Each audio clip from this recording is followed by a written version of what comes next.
12th history ஸ்டூடெண்ட்ஸ்க்கு supplementary exam எழுதக்கூடிய ஸ்டூடெண்ட்ஸ்க்கு இம்பார்ட்டண்ட்டான கொஸ்டின்ஸ் வந்து பார்த்தீங்கன்னா இதில் அப்லோட் பண்ண போகிறோம். டேட் டுடே 25, 26, 27, 28 இன்னும் வந்து பார்த்தீங்கன்னா 3 days தான் வந்து இருக்குது நமக்கு அரியர் எக்ஸாம் கிட்ட. ஹிஸ்ட்ரியில் எனக்கு தெரிஞ்சு மோஸ்ட்லி எல்லா ஸ்டூடெண்ட்ஸுமே வந்து பாஸ் ஆகிருக்கீங்க. பட் இருந்தாலும் அவங்களுக்கும் ஒரு சில மாணவர்களுக்காக 90 மதிப்பெண்கள் மொத்த மதிப்பெண்கள் மேக்ஸிமம் மார்க்ஸ் 90 மார்க்ஸு. பார்ட் 1ல் வந்து 21 மார்க்ஸ் வந்து கொடுத்துருப்பாங்க. மோஸ்ட்லி புக் பேக் 1 மார்க் வந்து பார்த்திங்கன்னா இதில் வரத்துக்கு வாய்ப்பு இருக்குது. அதுக்கப்புறமா வந்து 2 மார்க் வந்து பார்த்திங்கன்னா ஒரு 7 2 மார்க் வந்து கொடுக்குறாங்க. 10 கொடுத்துருவாங்கப்பா. அந்த 10ல் 7 எழுதணும். அதில் கம்பல்சரி ஒன்று இருக்கும். எல்லாமே வந்து பார்த்திங்கன்னா புக் பேக்கில் இருக்கும். ஃபார் எக்ஸாம்பிளுக்கு வாட் இஸ் நேஷ்னலிசம் அப்படின்னு சொல்லிட்டு, தேசியம் என்றால் என்ன அப்படின்ட்டு. அதுக்கப்புறம் வந்து பார்த்திங்கன்னா எப்படி இந்த ஒரு சூழ்நிலையில் 2 மார்க் கொஸ்டின்ஸ் வந்து பார்த்திங்கன்னா அப்படி கேட்பாங்க. அதில் எல்லாமே இருக்கும். க்ரீன் ரெவால்யூவேஷன், பசுமை புரட்சி என்றால் என்ன, இந்த மாதிரி கொஸ்டின்ஸில் கம்பல்சரியில் கேட்பாங்க. கீழே டிஸ்கிரிப்ஷனில் டெலிகிராம் குரூப் இருக்குது. மறக்காமல் டெலிகிராம் வந்து சேருங்க, ஓகேங்களா? அங்கே எல்லாமே இருக்குது. நீங்கள் அதுக்கப்புறம் கொஷின்ஸ் கிடச்சோன்னே அதுக்கப்புறம் நீங்கள் லெஃப்ட் ஆகிக்கிறது உங்கள் இஷ்டம். நெக்ஸ்ட் அடுத்தது பார்ட் 3 கொடுத்துருவாங்க. ஃபஸ்ட்டு 20 மார்க் 1 மார்க்குன்னு சொல்லியிருக்கேன். அடுத்தது 7 2 மார்க்கு, அடுத்தது 7 3 மார்க் கேட்பாங்க. இதுலேயும் ஒரு கம்பல்சரி இருக்குது.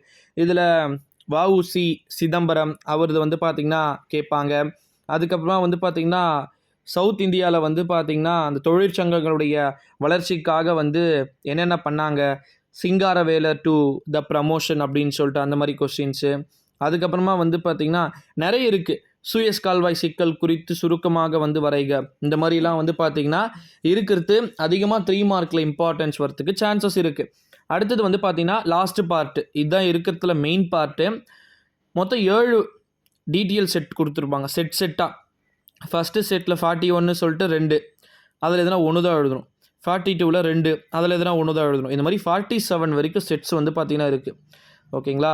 இந்த 47ல் லாஸ்ட்டு வந்து டைம்லைன் உங்களுக்கு தெரியும்னு நினைக்கிறேன்.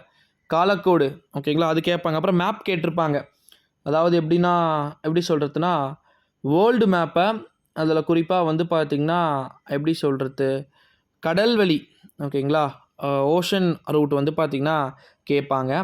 அடுத்ததாக வந்து டீட்டெயில்ஸில் எக்கனாமிக்கில், அப்புறமா வந்து பார்த்திங்கன்னா ஹிஸ்ட்ரியில் எல்லாமே வந்து டீட்டெயில்ஸ் வந்து இடம்பெற்றிருக்கு வாய்ப்பு இருக்குது. ஹிஸ்ட்ரி தான் அதிகமாக இடம்பெற்றிருக்கும்.